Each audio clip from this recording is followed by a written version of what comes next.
Hi, everyone. Thanks for listening to the Founder Spirit podcast.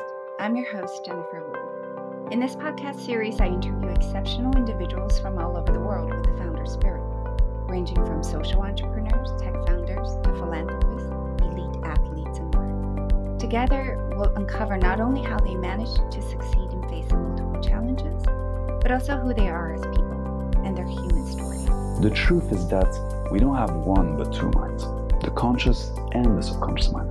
The only real obstacle between where we are today and where we want to be is our idea of who we are. So we are not what we choose, we are the power to choose. I've come to understand that success is our natural destination when we stop moving towards failure.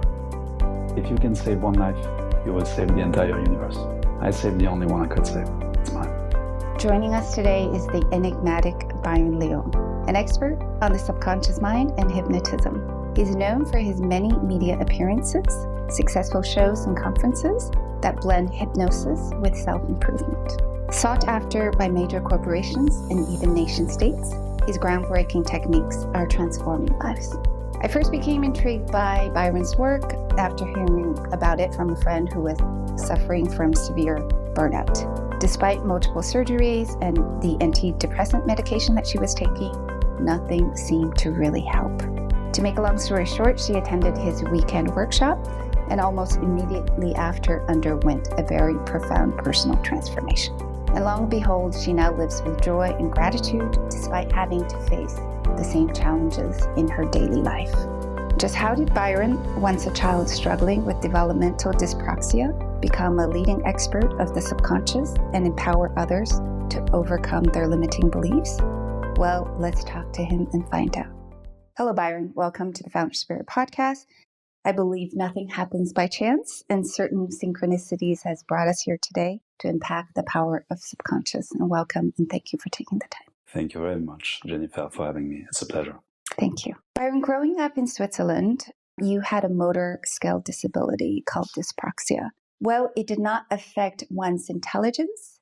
It did affect your movement and coordination. Can you tell us how this condition impacted you as a child, both psychologically and physically? Yes. So I only discovered that I was dyspraxic much later in my life. During my childhood, no one around me, including me obviously, had any idea that I was suffering from that condition. And just to explain to people what exactly it is, dyspraxia is not to be confused with dyslexia.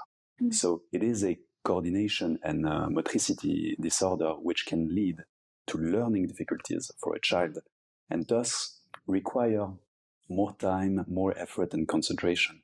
And physically, dyspraxia may not appear obvious. So in appearance, there was nothing that seemed to be wrong with me, and I certainly did look like any other child of my age. But since I had enormous learning difficulties and nobody knew that I was dyspraxic, the only thing that could explain the catastrophic results that I had in school and my slowness in other domains was that I was just no good. So the psychological impact of that condition was enormous. It played a role in me being a very, very shy kid with very low self-esteem. I was constantly anxious and worried about anything. And little by little, being no good became my identity. Just like the people listening to us have an identity which captivates them and gives them a role to play. So little by little, not only did I become captive of this identity, I became more and more adept at playing my role of being no good. And the story should have ended there, but one day, an unexpected event changed everything. Right. So hypnosis is defined as a trance-like state that resembles sleep and is induced by a person, the hypnotist. So tell us about your first encounter with hypnosis at age 9. So my parents had enrolled me in a children's circus camp when I was 9 years old. And while I was looking forward to it, unfortunately, for me, I was made to be the assistant of a magician who wasn't very nice to be around, to say the least. And also maybe realizing that magic wasn't actually real might have been somewhat of a letdown. But anyway, at some point, I was just so fed up. And I said out loud that magic was for fools and that it wasn't real anyway. And a member from the troop comes up to me, asks me a question, which changes my life. He asks me, would you like to see real magic? And on the basis of my past history, of my shyness, the only possible answer that I could give that man was to say no. I was supposed to say no. And as I'm about to say no, I hear myself say yes. And that was a very surprising thing because I recall feeling as if something or someone else had spoken in my place. So I'm in front of that man and I say yes, and he tells me, okay, you are going to place your hands like that, with your fingers interlocked, as if you're making a prayer.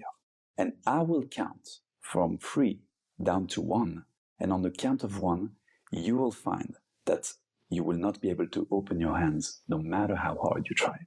So I'm hearing that and I'm thinking, this poor guy, there is no chance that this is going to work. So I clasp my hands together and he starts to count. 3, 2, 1. And on the count of 1, my life changed because my hands remained stuck. And I distinctively recall trying my hardest to separate my hands. My eyes were open, and all of a sudden, well, this is more than stunning because what I'm witnessing and experiencing at that moment goes against everything I know to be true, everything I know about the world. In an instant, it's like the impossible becomes possible. And I felt a release from the hold of that narrow and restrictive vision of the world, which I had unconsciously inherited and that had been forced upon me. And it was like seeing the Matrix. And I tasted a sense of freedom and of wonder like I had never tasted before. And at the end of that experience, this man told me, this power is within yourself, and you'll know how to do that when you get older. So saying yes saved my life. And from that day on, I knew that real magic existed. So despite this first experience with hypnosis, you continue to be still bullied at school. And a few years later, you were brought face to face with the existential. Can you tell us about what happened?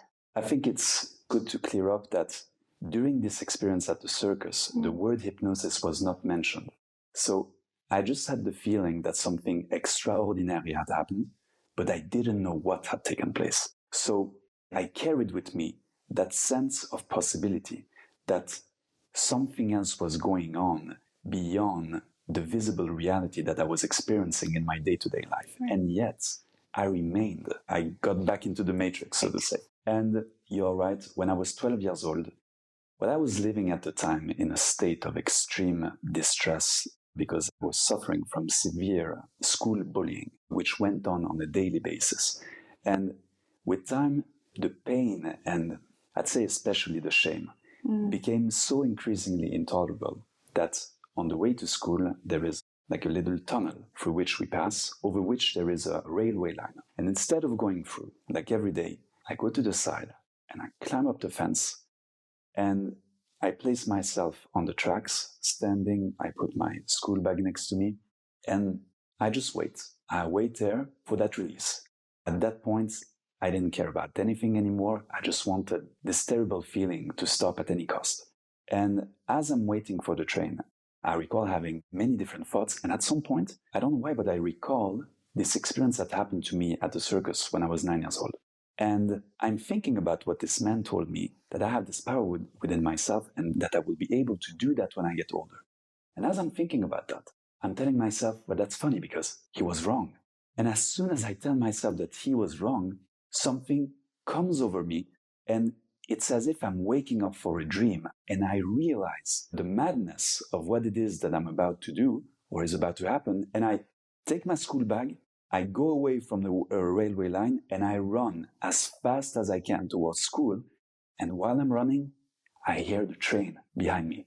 And after that, I'm just in a state of total shock because I can't understand what's going on with myself or how I could possibly have wanted to end my life. So how can it be that one can want to live and die, to go from such an extreme to another in just a couple of minutes? How can such contradicting forces exist, not only within myself, but within everyone for that matter? And for the first time in my life, a very strange thought comes to me. Am I really one person, like I always assumed I was? Or could there be more than one me inside of me? Could it be possible that I am two instead of one? And if so, which is the real one?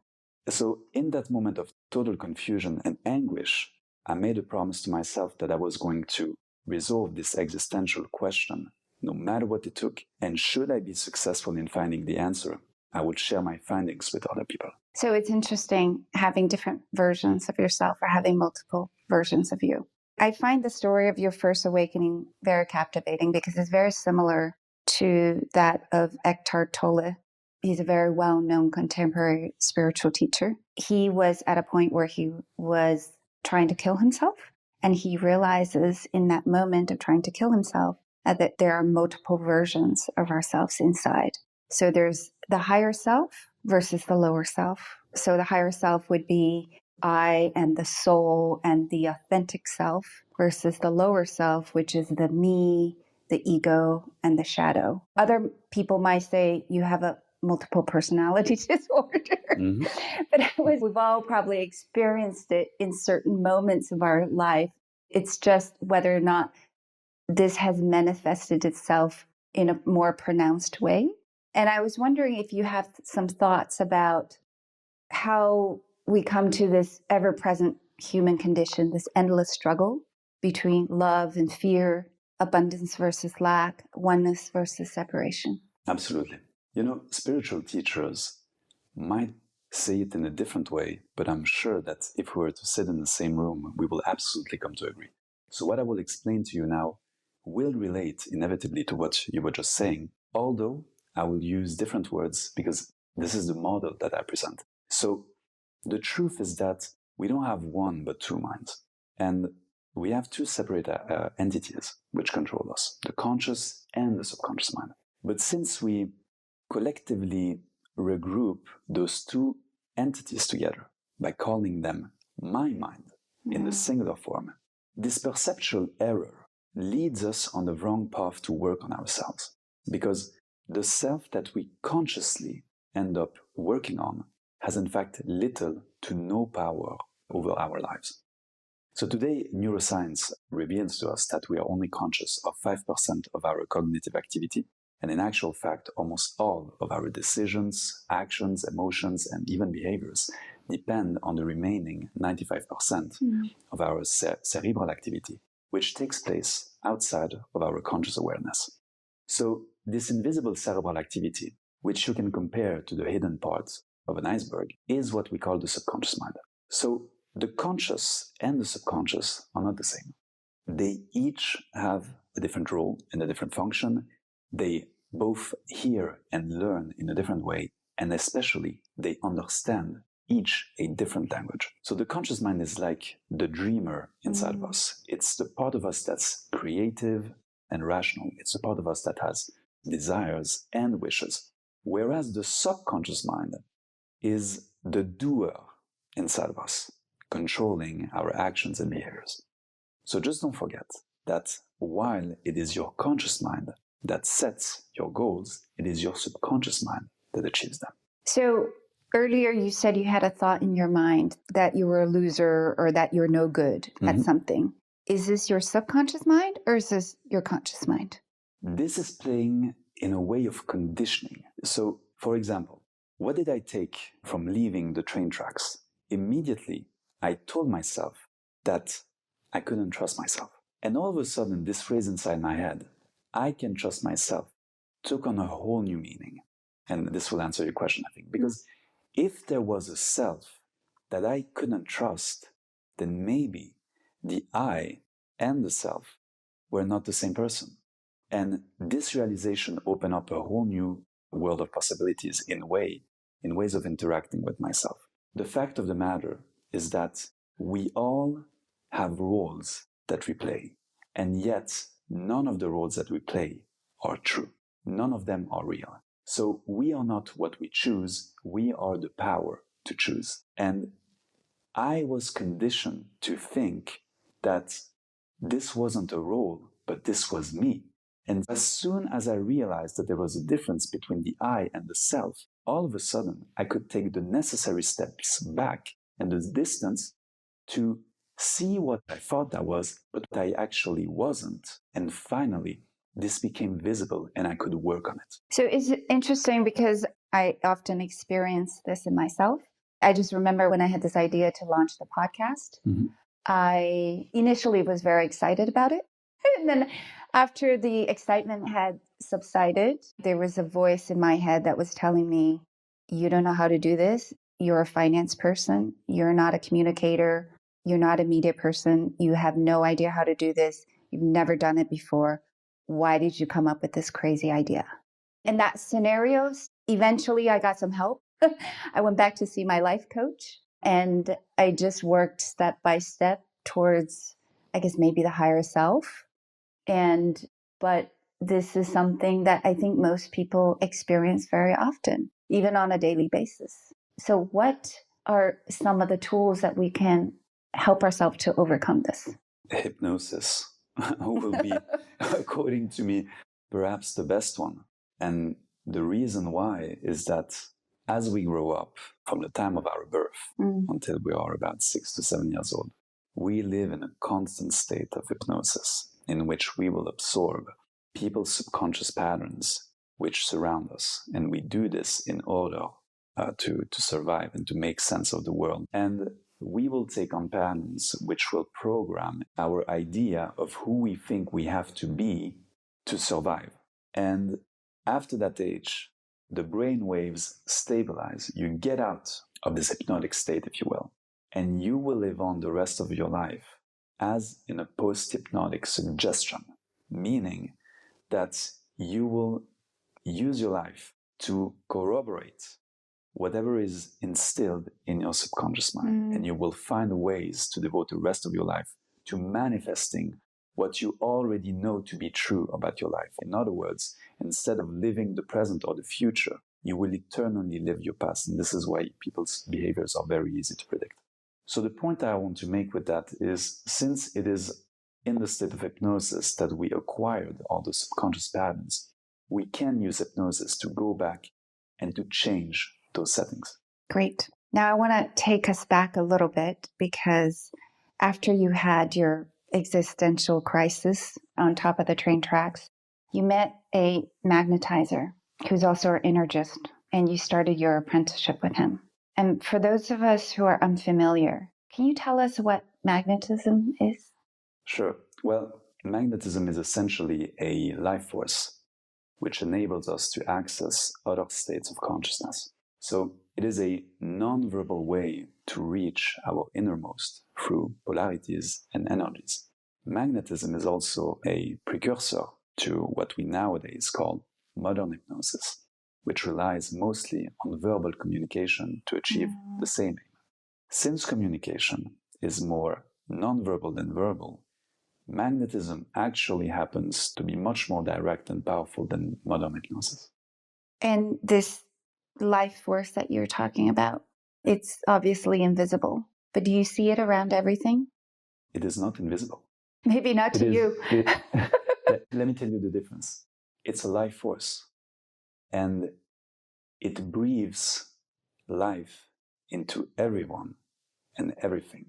So when you stop to use your eyes to survive as a survival tool, as a defense mechanism against the unknown and against danger, and you start to use your eyes to live instead of surviving, you will start to see the world in a whole different way. And the invisible then becomes visible. Fascinating. We're going to have to talk about that a little bit more. And so from this teacher, you learned from him magnetism and hypnotism?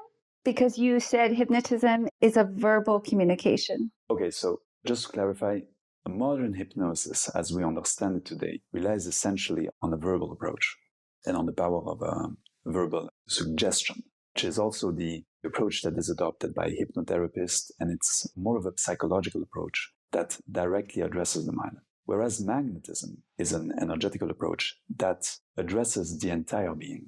and not just the mind. This approach is based on ancient magnetic traditions, which are still used today by healers, for example. And it is in that tradition that I started to learn. Later on in the history of magnetism, it became transformed into something a little bit more diluted, I would say. I think that the best way to go about hypnosis is to learn both approaches. I started with the magnetic one, which is really the core and the source of hypnotism. But society today and people are so mentalized that it has become extremely useful to know how to address not only the being, but also the mind specifically. And in your opinion, what are the widely held misconceptions about hypnotism? There are a few that I think are worthwhile to explain. The first is that hypnotism is not a state of relaxation and sleep. Yes, the word hypnotism comes from the word hypnos in ancient Greek, which means sleep. But even though the hypnotist will say to his subjects to sleep and to relax, they are not actually sleeping. Hypnosis is also not a state of relaxation, since it's possible to place someone under hypnosis in such a state of tension that you can place this person in between two chairs and have someone sit, stand, or even walk on them. So the truth behind the word hypnosis is not the actual act of sleeping, but the metaphor and symbolism of sleep that we use to make our conscious mind understand that it can progressively rest and let go of its current reality. So when the conscious self becomes dormant, this other part of us then can freely emerge while the other one is resting. So the actual aim is to put one part of us asleep while awakening the other one. Another myth will be that you can remain stuck in a state of hypnosis. This is actually impossible. If I was to have a cardiac arrest and to pass away in the middle of an experience, the people under hypnosis will still find a way to wake up on their own, because the subconscious will transform the hypnotic sleep into natural sleep. So when the subconscious mind ceases to be stimulated by the hypnotist, people wake up on their own in just a few minutes or even in a few seconds. But it's impossible to remain stuck in a state of hypnosis, just like you cannot remain stuck in a dream at night. However, the most common myth, the one that I want to address the most, is the myth of the evil or demonic hypnotist that can manipulate people. Yes, people have warned me about you. More than one. They were right to do so. But first of all, under hypnosis, our moral code remains unchanged. So as soon as you want to make somebody do under hypnosis something that goes against their values or their moral code, the suggestion will be blocked by the mind. Just like when you're having a nightmare, when it becomes too intense, well, you wake up. So with hypnosis, it's exactly the same. It is not possible to coerce, to oblige, or manipulate someone else to something that goes against their moral code when they are under hypnosis. And secondly, it's not like I'm entering people's minds. So the fact of the matter is that I act more like a guide who inspires my volunteers to awaken their own powers to hypnotize themselves. So one needs to understand that hypnosis is not something that you do against people. It's something that you do with them, not against them. So it's really a relationship of collaboration and of trust that will be created between the hypnotist and his subject in order for me, as an example, to help the volunteers live the dream that I'm proposing to them as if they were living it for real. So no, a hypnotist will never take control of your mind, but instead show you how you can control it. And that's an interesting thing, because when you know how to control your mind, no one will be able to control it for you. So the truth of the matter is that hypnosis makes us actually immune to manipulation instead of being susceptible to it. So you can't hypnotize people who are not ready to corroborate with you. Is that what you're saying? So somebody who's resisting to be hypnotized cannot then be hypnotized? It's not just a question of resistance, but it's a question of being willing to let yourself be guided. And the interesting thing is that whether you are ready or not, as you say, yes and no, because you may say you're not ready consciously, but unconsciously you are. So I have people telling me this is not going to work on me. There is no way this is going to happen. Not a chance. I will resist with everything that I have. I snap my fingers and they fall on the floor. On the other hand, you have the other extreme of people who really want it. Yes, I'm an expert. I'm sure that I'm going to be the perfect subject. You can do with me whatever you like. And they don't let themselves be guided because subconsciously they don't want it and they are not ready. So the readiness has to deal both with the conscious and the subconscious mind. So when you put people under a state of hypnosis, you're actually turning off their conscious mind so that you could access their subconscious. Yes, and speak to a deeper part of themselves.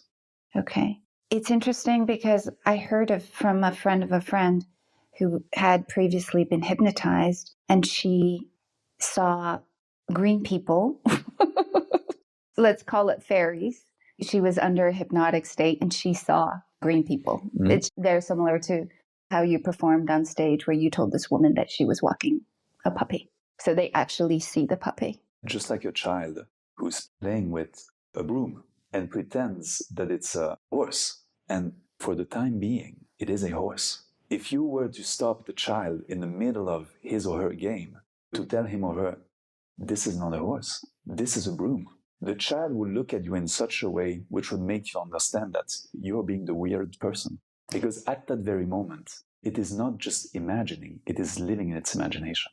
So the being lives out the internal reality externally and manifests the behavior corresponding to the reality of it. I want to go back to your mentor, your teacher. Can you tell us a little bit what he was like and what are the key life lessons you had learned from him? The only word that comes to mind right away is kindness.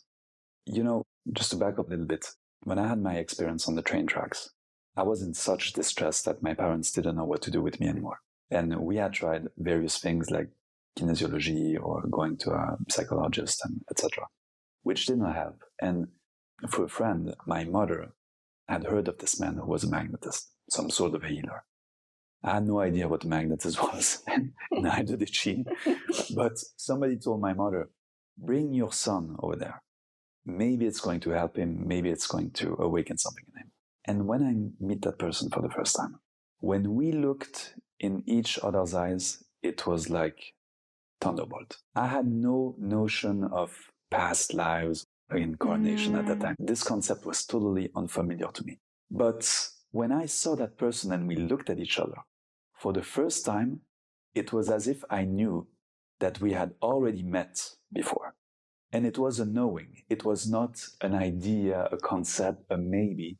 I knew that I had come face to face with my destiny. This man, I will call him a benefactor for humanity.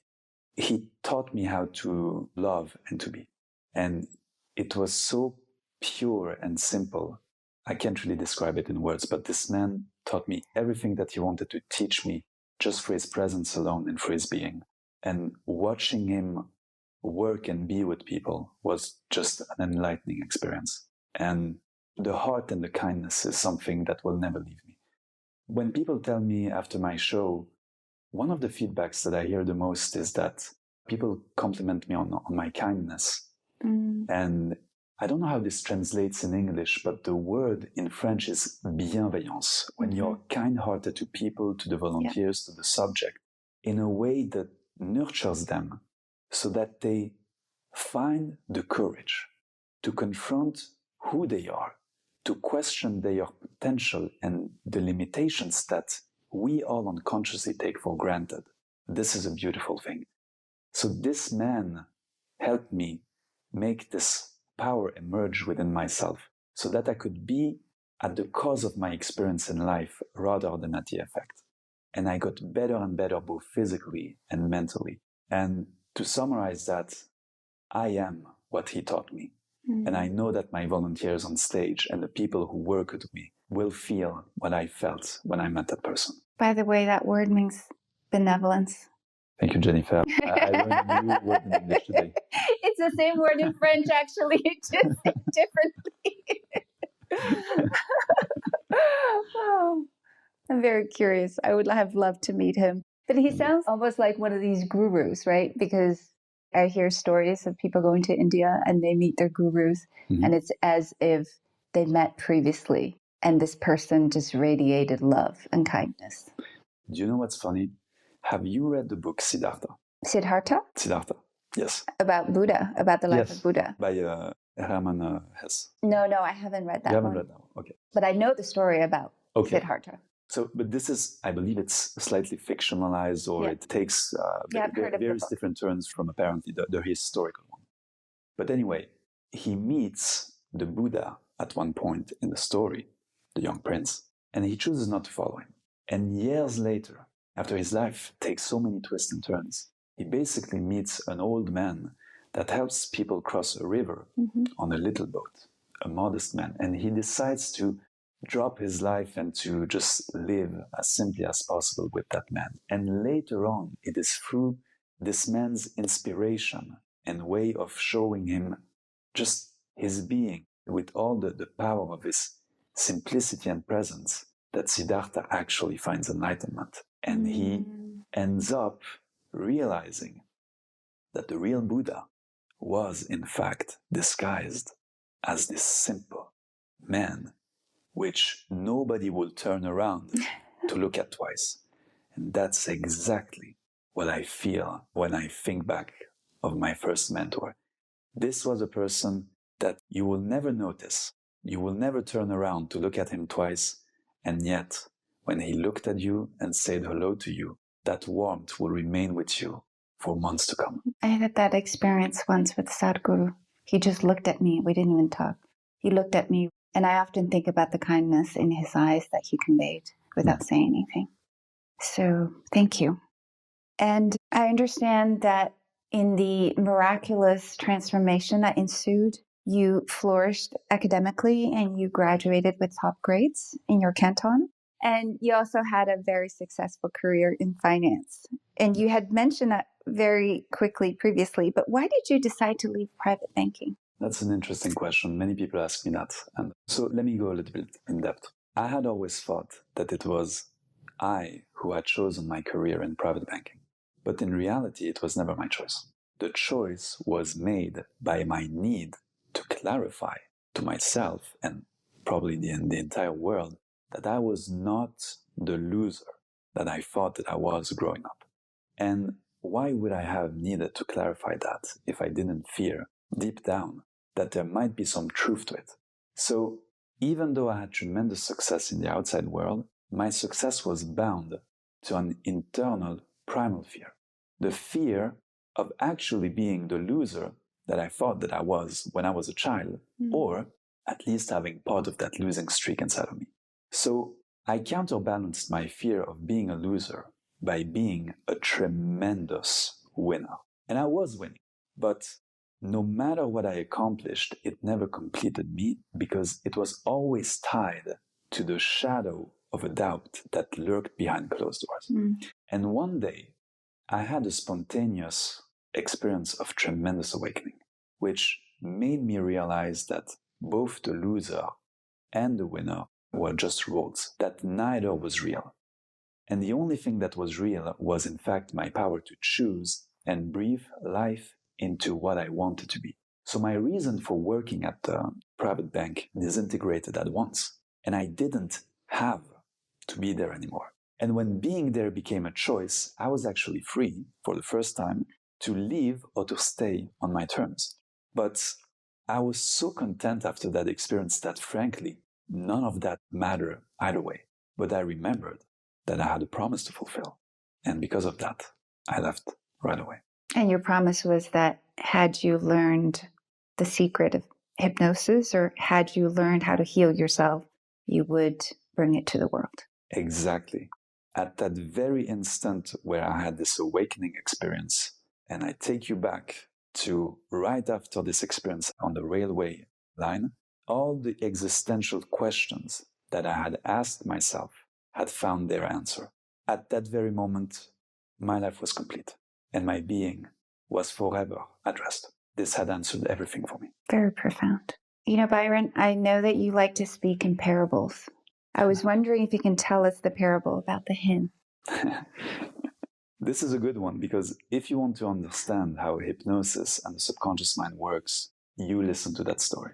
So this is the story basically of a farmer that finds a little egg on the floor one day. Since he doesn't know where to place it, he puts it in the hen house. And just a few days later, a funny-looking little bird gets out of the egg, lifts his eyes towards who he thinks is his mother, and begins his life amongst all the chickens. And so he is raised as a chicken, we talk to him as a chicken, and he's treated as one, and when he looks around him, he sees how others act, chatter, scratch the ground, the earth to find worms, and so he learns. He starts to act like them, to chatter, to scratch the earth like everybody else. So he's learning, he's adapting, and sometimes he even uses his wings to fly in the air, but only for a couple of seconds, because every time he goes a bit too high, those around him are there to protect him and to tell me, are you crazy or what? This is dangerous what you are doing. You want to hurt yourself? So you stay close to the ground. It's for your safety that we are telling you this. And the years go by, and little by little, the little bird starts to become older. And one day, as he's scratching the earth, like every day to find worms, he sees in the sky above him an extraordinary sight. A bird, maybe, but a magnificent, a strong, a powerful bird, which glides majestically, without effort, in the air with powerful and golden wings. And that sight fascinates him particularly. So he exclaims, what is this? And his neighbors tell him, well, that's an eagle. And you see, those are birds who belong to the sky, as opposed to us, chicken, who are birds who belong to the earth. But while he stays there, just dumbstruck at this sight, watching the seagull in the sky, he notices that he cannot avoid feeling a strange and strong sense of proximity with that magnificent bird in his heart. And he suddenly feels deep down a renewed passion for life, for living, as if the vision of that eagle had ignited a fire inside of him. And he feels a longing for freedom and a longing for flying higher and further than anything he has ever been allowed to.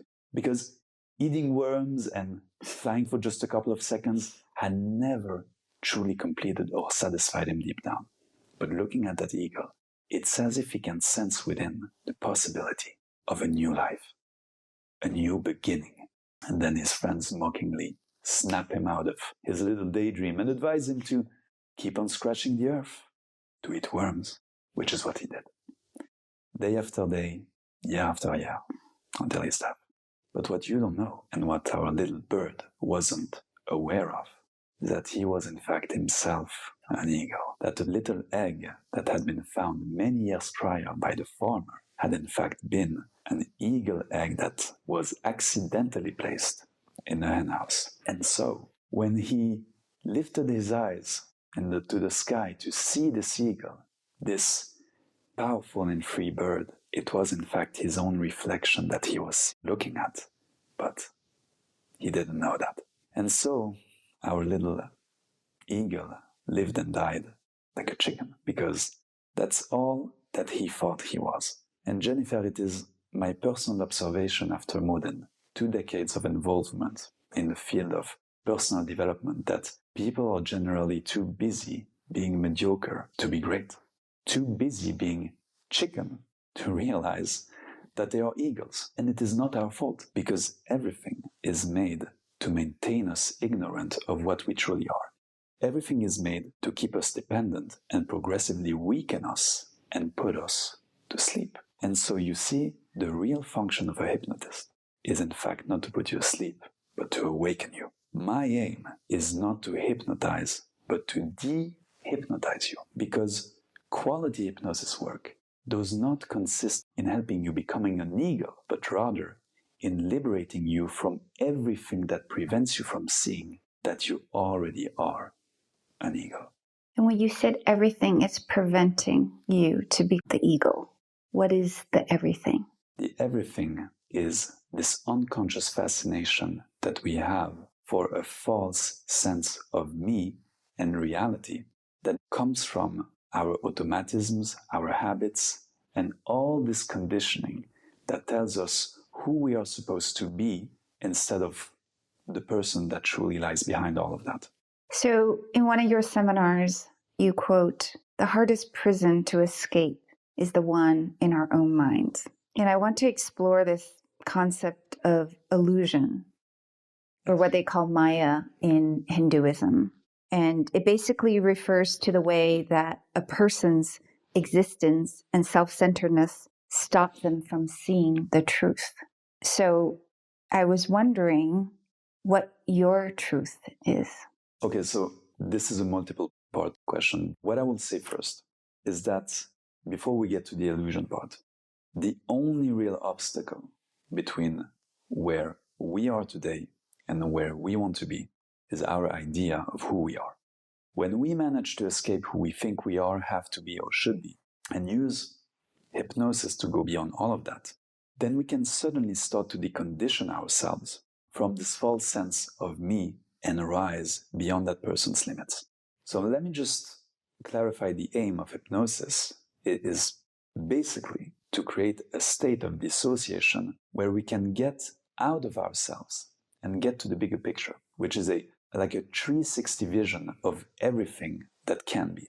And this is where we will find new ideas, information, and possibilities that we just couldn't see before. This will also make us understand the big why behind the way we are, and what actually really lies behind our fears, our problems, depressions, doubts, anxieties, addiction, and stress, etc.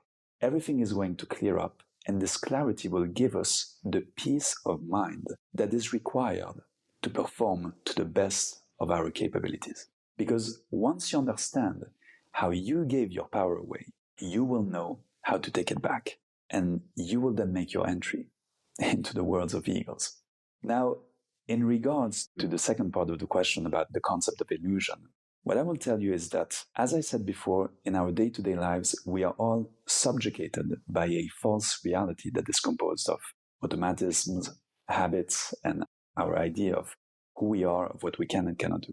And we thus progressively and imperceptibly slip into a state of fascination, which is the name of your show. Title of my show, exactly.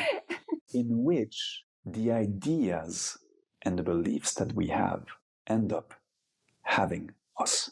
And at that point, we stop seeing the world as it is and start to only see the world as we are conditioned to be. So just like in the movie The Matrix, our minds are controlled by subconscious forces that remain in the background while we consciously interact with a false notion or a version of reality that we mistakenly believe is real. And this is perfectly obvious when one takes just a step back to look at our so-called human condition. You know, we crave meaningless symbols, argue and obsess over things that don't matter at all. We rush, curse, and even fight, even though we will all end up in the same place anyway. So now, for someone who acts according to their conscious mind, which is, as you said, 5% of what really guides us and influences us, how do I know that I am being a chicken and not an eagle? How do I come to the sense that I can be an eagle, and meanwhile I'm acting as a chicken? Because being a chicken is all I know for all my life. Well, the question presupposes that you know deep down that something is amiss and that you are not being what you can be. Maybe you are being what you should be, but according to whom? Certainly not to the deeper part of you. So it's funny because the question is, how do you become conscious of what you are not conscious of? How do you have an awakening, Yes. basically? How can you think about the unthinkable? So basically, the trick is to look at your life, because your life acts as a mirror of your subconscious mind. Just like I said before, the purpose of the mind is to make sense of the internal and the external. It will take your internal patterns, your internal programming, and it will use your life to put the two together in a coherent way. I'm not saying that you're responsible for the events that are happening in your life, but the relationship between the two is what you're responsible for. And the quality of that relationship can drastically change when you wake up to that deeper self and reality. And the interesting thing is, as soon as you do, the external, strangely, or maybe not, starts to turn around it and to change as well. I agree with that. But do you think in order to awaken that we must go through a state of suffering? No. But you did, and many of us did. Actually, I wouldn't say that it's necessary, but what you just said made me think of my mentor who told me, and that's a good point. I didn't think I will get into that. Well, there you go, something spontaneous. When my mentor and I first met, he told me soon after that he saw something special in me. And I was always too shy to ask what it was. And one day, after quite some time, I find the courage to finally ask him, not only because I was curious, but I was hoping that maybe it would validate a certain quality in myself that would make me feel better about myself. Maybe like a compliment, I noticed that you had a nice vibe or a nice energy, well, whatever you say to people. And so I mustered the courage to ask him. And luckily enough for me, he recalls. And he says, yes, I remember that. And then I tell him, well, could you tell me what it was that was special about me? And to my much to my disappointment, he tells me, what I saw in you is that you had really suffered and you were therefore ready to receive. That's all I will say. There are different types of suffering. You don't have to be a sadomasochist and put yourself through hell in order to think that you finally deserve to be happy. Because this will be the antithesis, the total opposite of what it is that I'm talking about. You don't have to deserve happiness. Everything that I speak about, truth, reality, freedom, this is our innate state. This is what comes before all the roles that we thought we were supposed and had to play. So when you drop all of that, everything that you're looking for is what remains. You don't have to get there. There comes to you. And the point that I want to make is that suffering is not necessary, but in my case, it brought me to a place in which real suffering put me in a position where I had no other choice but to transform. I was at the end of my rope. There was no escaping route anymore. However, when I was in the private bank, there were many. There was money, there was success, there was my reputation, there was my work. I had so many escape plans in order never to have to come face to face with those doubts inside of me and those shadows. But it took a real act of courage and honesty to face myself. So I think suffering can play a part at some times, but at other times, you really have to muster the strength, the courage, and the honesty to look deeply inside, even though you may have other escape plans. So I agree with that completely. And I think many times why we're still being chickens is because it's too hard to look at the person in the mirror, to go deep down. And that's what prevents us from realizing. It's actually funny you say that because my awakening experience happened as I was looking myself in the mirror. Literally. Literally. And I saw myself for the first time as I really was, without masks, without costumes, without me, just purely an honesty. And in that moment, I saw something I had never seen before, and suddenly everything opened up, externally like internally. What did you see?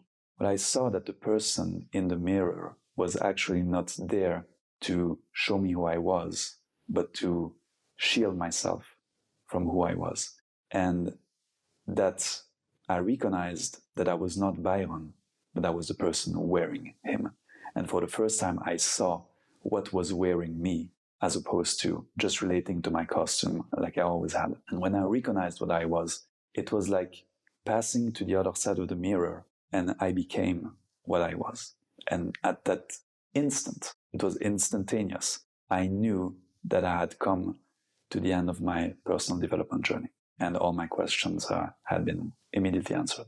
And so do you have a self-narrative these days? A self-narrative? What do you mean? About who you are?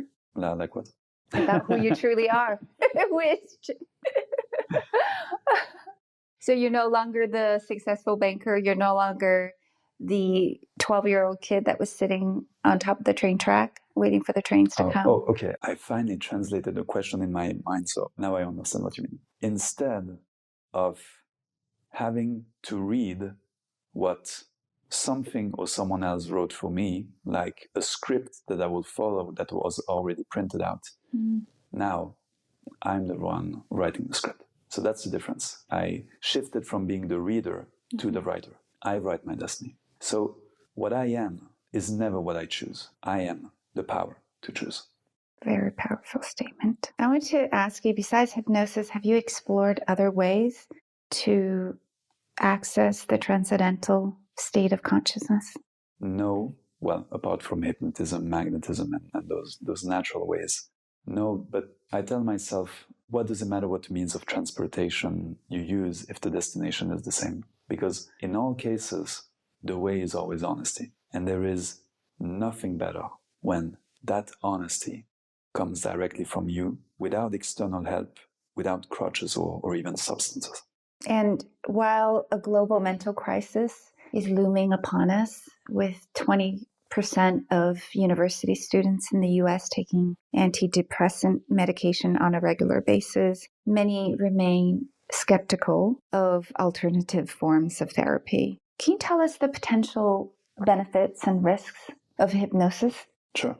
Well, the benefits will be self-transcendence, the possibility to be, to think, to emote, to socialize like never before. You acquire a sort of fluidity and mental elasticity, which allows you to be and to do freely. With that comes a sort of an ultimate or a complete self-knowledge. You also acquire an alignment between the internal and the external, which leads to a sense of inner peace. So we then have access to a state of happiness, which is infinitely more nourishing than the emotion of happiness. In terms of risks, there are no real negative risks. However, like any self-development journey, it can steer certain things up when you face yourself, obviously. But there are no physical risks. But can I just interject something for the people listening to us? Sure. If you are listening to this, you have to know that we currently live in a time where there are actual tools that exist, which can help you in only minutes to control your thoughts, your emotions, master your stress, sleep better at night, improve concentration, memory, confidence, performance, is to program yourself even to reach your goals, improve your communication skills, your motivation, and many, many other things. Things that you've been carrying on your shoulders for decades can be made to be let go of in a matter of minutes. So we live in extraordinary times in which there are extraordinary techniques that you can use to master your destiny. And you don't have to believe me or to believe in the techniques for them to work. If you use them right, your life can change overnight. Just try and see, and to say to you candidly, I am a living example that all those techniques I'm talking about work. And not only can I talk about it, I can show it. And you've seen me. You've seen me actually. Yes, I've attended a couple of times. 2 shows already. Yeah, Yes. Absolutely. You know, I understand that you also study shamanism as part of your quest to better understand the origin of hypnotism. And I'm curious, what have you uncovered in this process? Hypnosis has its earliest forerunners in pharaonic Egypt, ancient Greece, and tribal shamanism. Just like the earliest practitioners of magnetism, the ancient shamans would use specific means to reach altered states of consciousness so as to perceive and interact with other dimensions and energies in order to serve their tribe and community. So at the core, what I uncovered is that there is a definite link between hypnotism, magnetism, and shamanism. I was actually very fortunate to meet and even be taught by very, very powerful shamans on my journey. And some of the key insights that I've learned from those otherworldly encounters will actually feature in my next show. But I'll say this, on the surface, the means of entering in the trance states between all these disciplines may vary. For example, shamanism may seem to rely more on music, dances, vibrations, and movements. But when you look closer, you will see that all of the different practices are, in fact, linked together through subtler forces. So when you studied shamanism, do you feel that the world that you enter into in the hypnotic state is similar to the spiritual world that you might see? Absolutely, yes. And that's how you see the energy fields? Yes, it's all connected. It may come from a different part of the world, from a different culture, thus interpreting the same signs that we see through different lenses. But ultimately, all those things, and that's the beauty of studying all those different things, is that we then come to a common denominator where all of that eventually comes together. So one of the things that you said in your presentation was that we all have this energy field around us, and that's also how you use magnetism to, I don't want to use the word manipulate, but but you move people to work with, to move people around. Can you tell us, maybe elaborate a little bit more on how we're all connected, how that energy field connects us all together, not just us as humans, but animals and plants and all sentient beings on this planet? All right, so first of all, during my youth, I realized that something was happening to me using those techniques, and learning from my mentor, when people and animals started to react differently to my presence. And all of a sudden, I saw this very rapid shift in how sentient beings were basically reacting to my being and seeking my company. So this was the first sign for me that, wow, so something is going on over there. But this is a big question. I think I'll touch on collective consciousness by answering this. You see, when you work one-on-one or in private workshops, you work on an individual level. That is to say, with the individual consciousness of a physical person, which is made up of multiple selves, like we talked about before. But when you work with a company, on the other hand, or with a group, you are dealing with a collective consciousness linking multiple individuals. Now, here is an interesting part. When you manage to work on a collective consciousness, all of the individuals that are a part of the collective change at once. So I have a company that is called Higher Force. Mm-hmm. Higher Force is a company that is actually dedicated to helping companies harness the subconscious mind to achieve their goals. Now, the major innovation that we bring to the table is our work on collective consciousness, which is the capacity for the first time to have specific tools in the workplace that help you to target the collective consciousness of a group instead of working on one individual at a time. And this revolutionizes people's capacity to connect to one another in a deep and meaningful way at work. And you can also do this outside of work, hence the use of those techniques and the work that I do with the sports team. But as you've personally witnessed watching my work, Jennifer, people can be made for collective consciousness to connect deeply with one another and share mental images, emotions, thoughts, and sensations. And when you know how to create these deep connections with a group of people, you can accomplish extraordinary things as a team. You can unite people and bring them to move mountains together. And that's the core of my work with companies. And let me tell you, it is the future of innovation and human transformation in the workplace. People have to understand this. There are no empty spaces in between us, which means that on an invisible level, we are all in touch with each other directly.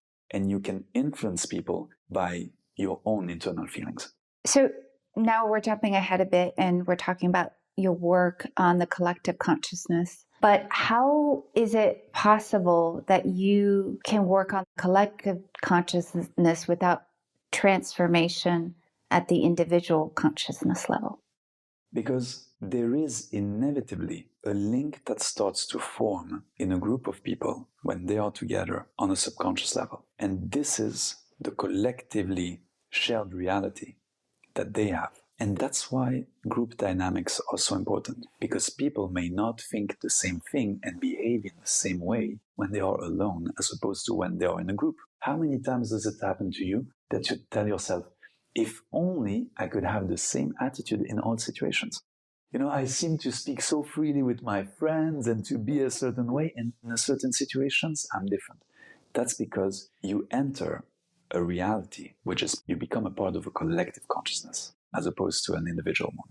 And by detecting the common ground that is unconsciously shared by the people in the group, bringing that out of the shadows, where all the people can suddenly see this common ground and become conscious of it, you all of a sudden get the possibility and the capacity to work on that directly. So can you give us an example of what you've done and the successes that you've achieved? Yes.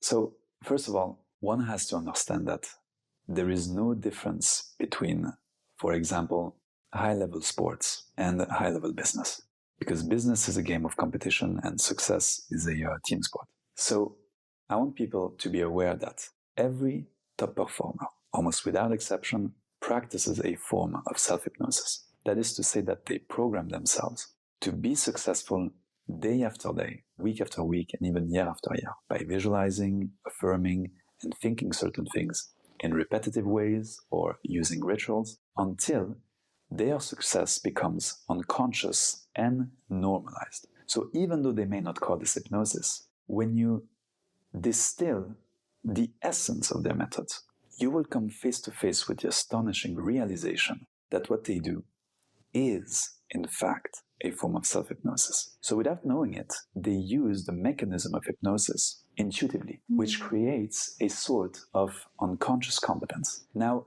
if these people could only become conscious of what it is that gives them access to their best performance, they could use that awareness to amplify their success. And for the rest of us, well, you can learn to do what all those top performers do, but in a conscious, deliberate, and structured way. Let me give you an example. I use in my work with companies a technique that allows you to see directly into your subconscious mind. And just with that technique alone, you start to see remarkable changes take place. And I even mean physical effects.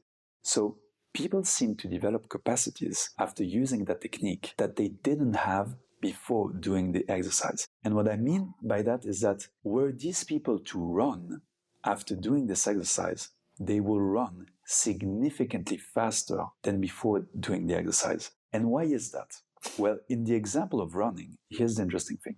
We all know that we get to run faster by adding to our ability to run. And that seems to be the logical course of things. But I claim that this isn't true. What I discovered in my work is that maybe you get to run faster by taking away the inability to run faster. And I know this may seem counterintuitive or like I just said the same thing in a different way, but absolutely not.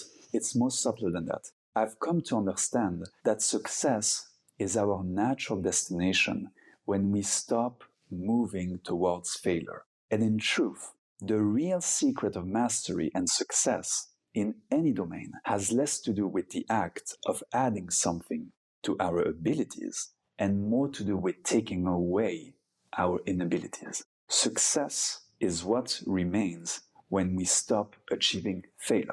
So maybe success is not something you actually achieve, but something you disachieve. That's kind of like what happened to me when I launched the podcast. It was like overcoming this negative self-narrative and overcoming the fear of failure. So actually, when you move away from the fear of failure, you naturally go towards success. Yes, because it's innate. You know, all that people have to do is to become present to their situation, to come to understand what they need to do in the moment to move towards the next step. Because the moment tells you everything that you need to know. But you can't listen to the moment if you are too busy listening to a false sense of you, to a false sense of reality. And groups of people, in the example of companies and sports team, etc., are plagued by the same individual limitations. So if the group was to be liberated from those constraints, all those people will suddenly see the same situation instead of seeing all of them a different one, and come together with a common idea to get to the next step. And can they achieve this collective consciousness even when they're being chickens? When they're not realizing that they could be eagles? Well, they do already share a collective consciousness as chickens. Right. But you can make the chickens do better, even if they're all chickens. But that would be counterproductive because you're keeping the chicken identity alive. Right. So you're saying in a group, you help the group of chickens become eagles. I don't help them become eagles. I make them realize that it's not necessary to play the role of a chicken, that that's not what they truly are.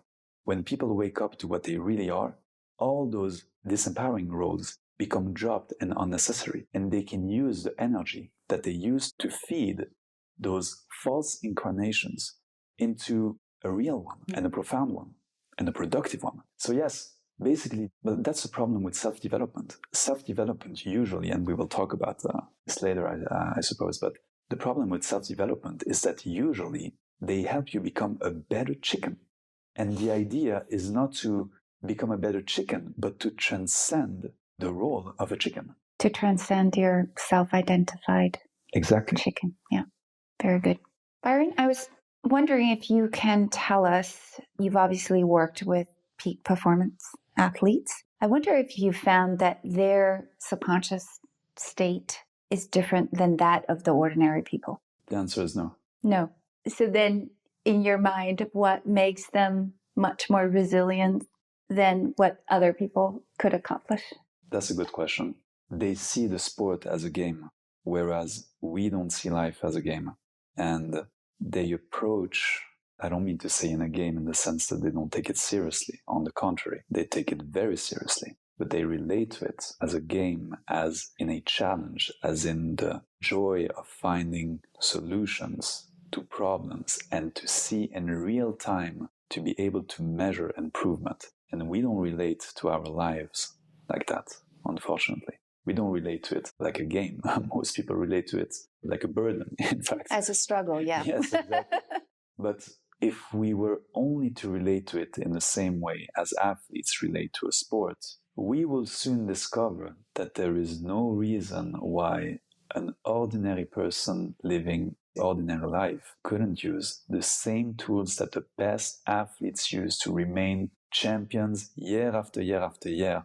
There is no reason why we couldn't use the exact same tools in our day-to-day lives. And that's what I want to bring to people, is the awareness that there is no difference between the game of sport and the game of life. This reminds me of an interesting video that I saw recently by Alan Watts. He's a spiritual teacher, where he says you have to treat everything you do in life as play to find joy in the everyday. Yes. Byron, how is your method different than traditional coaching? Well, mine works. That's the difference.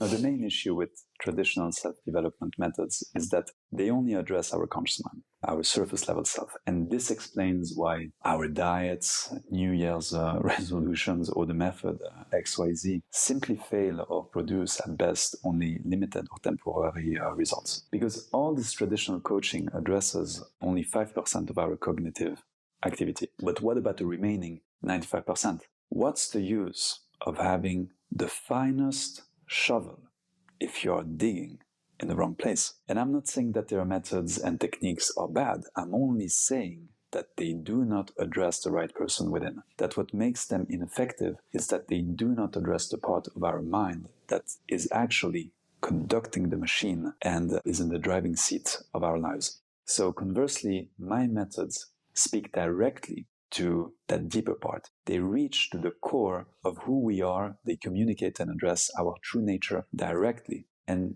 that is the reason why we can make such profound and lasting changes in a very short time. So you've mentioned that you've seen a lot of people who've gone through burnout, stressful situations, deep life dissatisfaction, but yet you say that these things are actually just symptoms. Yes, they are the symptoms, they are not the cause. So what is the root cause?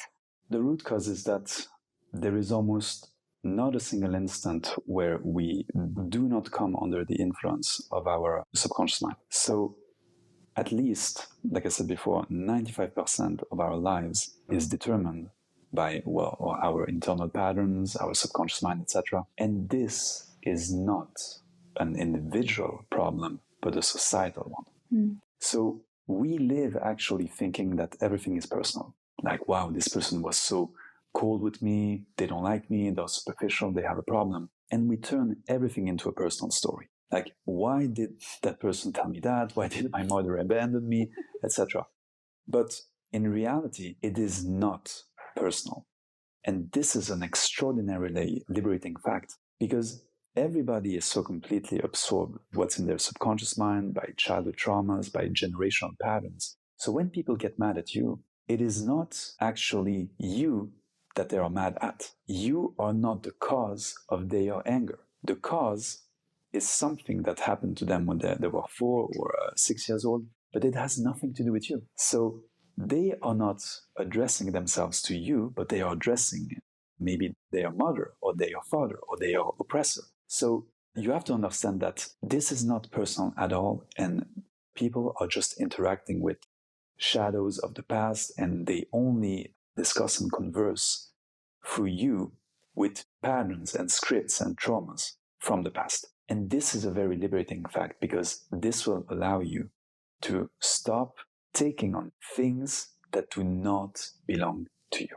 That's what I'm trying to tell my kids. Don't take anything too personally. Can I talk about kids for a moment? Yeah, absolutely. And Byron, looking at your childhood and how you were raised, what is your philosophy on educating kids? Kids do not listen to what you say. They listen to what you are. So in order for our kids to be happy and fulfilled, it is very important that you are happy and fulfilled yourself as parents, so that you can lead by experience. We must aim to become strong, respectable, happy, and loving parents, because love, protection, and space is all that the child needs to grow and thrive. And I think that the lack of quality parenting is a huge part of why society is messed up. But just understand that your children will not mimic the relationship that you have with them. They will mimic your relationship to yourself. Say that again. Children will not mimic the relationship that you have to them. They will mimic the way that you relate to yourself instead of to them. And this also ties in with animals, because animals are a reflection of your behavior. Then I wish my dog was here. And of the way you condition them. If you want to work, whether it's on animal, whether it's on your children, don't work directly on them. Work on you, because they are a reflection of who you are and of your lifestyle. You condition them to be through all of that. And by being happy and fulfilled, you open up that possibility within them. So this is when I wish that we had met a lot earlier. Yes. Because my 2 kids... It's never too late. Absolutely. It is never too late. And actually, I came to the realization that I had to work on myself 5 years ago when I quit my job. And the kids couldn't believe it. Because I remember my daughter asked me at least 10 times, "Are you really not going to work anymore, Mom?" So that was always the impression that she had of me, which is that I was always the one working. Interesting. You know, all of that is very revealing. If you want to see what's going on the inside, look on the outside. Yeah. There are hints and signs everywhere you are. The answer is right here in this room. Scary. But hopefully they've learned from my experience and understand that even after you stop working, you can lead a more fulfilling life by doing something else. Whether you work or not, life goes on. Right. It's true. I wanted to also ask you about your public performances. I've been to performances that you've done in front of large crowds. 2 of your shows this year is called Fascination, where you hypnotize dozens of people on stage and you make them do the most outrageous things. If you're focused on improving the human condition and developing the collective consciousness, why do you choose the entertainment route to spread your message out to the public? I don't see myself as an entertainer or what I do as entertainment. Well, we do laugh a lot doing this show. It is true. So this is just a happy accident. All that I do is show people how all those wonderful things work. I discovered, like we were talking a bit before, that people tend to learn better by having fun, by participating, and by experiencing things. So if they happen to be entertained by what I show them, so much the better, but that is never the reason why I do what I do. However, as you've seen yourself, this fun, playful, and interactive approach seems to work wonders in bringing all kinds of people together. You have younger, you have older people on the stage, you have people for so many different classes, backgrounds, totally different from one another. And yet, all those people can connect, come together, and share the same dream. So I'd say that the results have been very interesting to witness so far. Also for the audience. And in your last performance, what was the most difficult thing for you and why? Oh, I think I have to spoil a bit what's happening in the show. Okay, let me spoil without spoiling too much. At one point, I put myself in a deliberate, painful situation to show people how I deal with pain. Because the question that I always receive is, can you use hypnosis to heal? Hypnosis can't heal you directly, but it can accompany someone to change your relationship to pain and feel well in the midst of pain. Hypnosis can also awaken your own natural healing capacities and create a space in which healing can take place. So, hypnosis essentially, and this is what I show the people on stage during that experience, I show how we can unlearn to attach pain to unnecessary things and therefore help with the healing process. We can all unlearn to suffer and still remain effective in the midst of, for example, sickness and various difficulties. So on stage, there is a particular demonstration in which I put myself in pain and still manage to relate a powerful story and metaphor at the same time to tell people that what will tilt the balance in favor of personal transformation is not what we learn, but what we unlearn. And it goes back to something what Laurent said, because I remember after the show, my husband says, I don't understand any of it. And Laurent said, there is nothing to understand. Good point. And Laurent would certainly know because he's been trying to understand for a while. And he still doesn't understand, I guess. He still doesn't. Okay. So, Byron, what other superpowers do you have? Besides hypnotism and magnetism, what other superpowers do you have? I'm disappointed. I thought you were going to say, besides levitating. Oh, right. And seeing energy fields. I can directly communicate with people's subconscious mind, and so I can easily lead them beyond themselves and help them ignite powerful changes and transformation.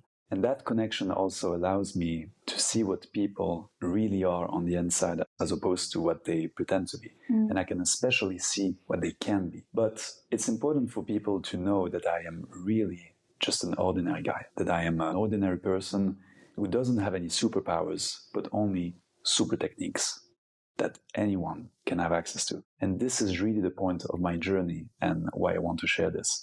If I could do this myself, being someone who was, I don't want to say necessarily had a bad start in life, but suffering from the condition of dyspraxia and being convinced that I was no good. You know, if somebody with that background can use those techniques to heal, not only heal, but to thrive, I know anybody else can. And it's certainly been my experience by sharing these techniques and methods. Firstly, with friends and people from my entourage, and then many, many other people since my beginnings. Everybody can live the experience of a miraculous transformation in their lives. And that's the whole point of the journey. So there's only one you, and you're working a lot with companies these days through your company Higher Force. How are you going to reach the millions and billions of people out there? If you can save one life, you will save the entire universe. I saved the only one I could save. It's mine. Beautiful. Thank you. We talked a lot about consciousness and subconscious. What about the superconscious? Again. Are we going to get there? Spoiling things. Are we ever going to get there? Spoiling things. You know, I don't want to complicate things too much. Conscious, subconscious. People ask me, well, do you mean unconscious or subconscious? No, there might be a difference between the two in terms of the way we explain it. And now superconscious, and why not alpha conscious? Let's keep it simple. I just believe that there is a way to rise above you. And when you do that, things will become self-explanatory in ways that words and theories will never be able to make you understand. In other words, the difference between reading a book on how to ride a bike and actually sitting on a bike, falling down a couple of times, getting back up, and pushing through until you experience that magical click in which you understand through your being how to balance on a bike. That has to do with experience. In the realm of hypnosis, the subconscious mind, it's all experience. And yes, the mind wants to understand, the conscious you wants to understand, but that conscious you that understands will never be able, even with the best understanding and comprehension, it will remain 5%. It might be 5 understanding percent, but in the face of the remaining 95, there is no way this is ever going to tilt the balance. On the other hand, when you know, there is a knowing that takes place beyond explanation. You may not be able to explain it or talk about it, just like I tell people who attend my workshops. You will not have anything sexy to tell other people on Monday when they ask you, how was it? You may not have a long explanation or an interesting one, but you will be interesting. You will be amazing. And you will radiate something that you may not be able to explain. But anytime you enter a room, make it shine. So this reminds me of a quote by Albert Einstein. He said, "The intuitive mind is a sacred gift, and the rational mind is a faithful servant." If we could think of the intuitive mind as maybe the subconscious and the rational mind as the conscious. And he said, we have created a society that honors the servant, but has forgotten the gift. So, Byron, you've now engaged for over 25 years with hypnotism. What is the most surprising thing that you've discovered about the human condition through your work? The attachment that we have to pain, the attachment that we have to a false sense of us, as if it was more naturally comforting to stay in a bad situation that we know, as opposed to get to a better one while potentially passing through the unknown. My mission in life is to stop the erosion of human potential, to stop the erosion of the power and the inspiration that built this world and our civilization. And to me, I will go as far as saying that true self-actualization is an act of resistance to the sickening compulsion of handing our power away. And this is what I'm fighting against. This tendency that people have to keep finding ways to make sure they remain asleep. Or excuses. And stuck in ways of becoming more efficient chickens, as opposed to waking up to the fact that there are eagles. So this morning I had exchanged a few text messages with a good friend of mine who's now going through a burnout. And I was wondering if you can recommend some tools and resources online that people could access who are listening to our podcast today. If you really are interested in knowing how to use hypnosis in the most powerful way, whether as a company or as an individual, get professional life training. Because after more than 25 years of intense practice, well, I've come up with my own methods to allow anyone to reach their subconscious mind quickly, easily, and produce lasting changes within a few minutes. So I offer workshops and life training for both companies and private individuals that give people practical tools which they can apply to any goal they have to experience powerful and positive changes in their lives. So yes, if you are serious, if you are tired of waiting for things to get better and want to experience this shift, this transformation, without waiting, the workshops or life training I offer would be really the best place to start. Other than that, I suggest my audio guides, which are designed to help with specific concerns like confidence, weight loss, smoking, and stress. These can be purchased from my website. Can you tell us where we can find you online? Yes, in relation to my shows and private workshops, so everything that is non-company related would be byronleon.com. And everything that is company related for HR, for example, want to hire me to work inside of their company, hireforce.com. Okay. So Byron Leon is spelled as BYRONLEON.com. And last but not least, what does the founder spirit mean to you? To me, the founder spirit is a particular quality of being that inhabits certain people, especially great leaders. A quality of being that is committed to reaching beyond all that is currently known, seen, or heard. To reach even beyond ourselves and the world in order to bring into existence what wasn't there before and now can't be denied anymore. Beautiful. Thank you. We're now coming to the end of our interview, and as you know, we end every episode with a quote, and for this episode, we have a quote from Carl Jung, a Swiss psychoanalyst The privilege of a lifetime is to become who you truly are. Byron, many thanks for coming on the Founder Spirit podcast today and taking us through a journey of self-discovery and showing us that the highest fulfillment comes from embracing our true selves. Thank you. Thank you very much, Jennifer, for having me. A pleasure. If this podcast has been beneficial or valuable to you, feel free to become a patron and support us on patreon.com. That is patreon.com/thefounderspirit. And as always, you can find us on Apple, Amazon, and Spotify, as well as social media and our website at thefounderspirit.com. The Founder Spirit podcast is a partner of the Vilar Institute, a nonprofit foundation focused on accelerating the transition to a net zero economy and restoring planetary health.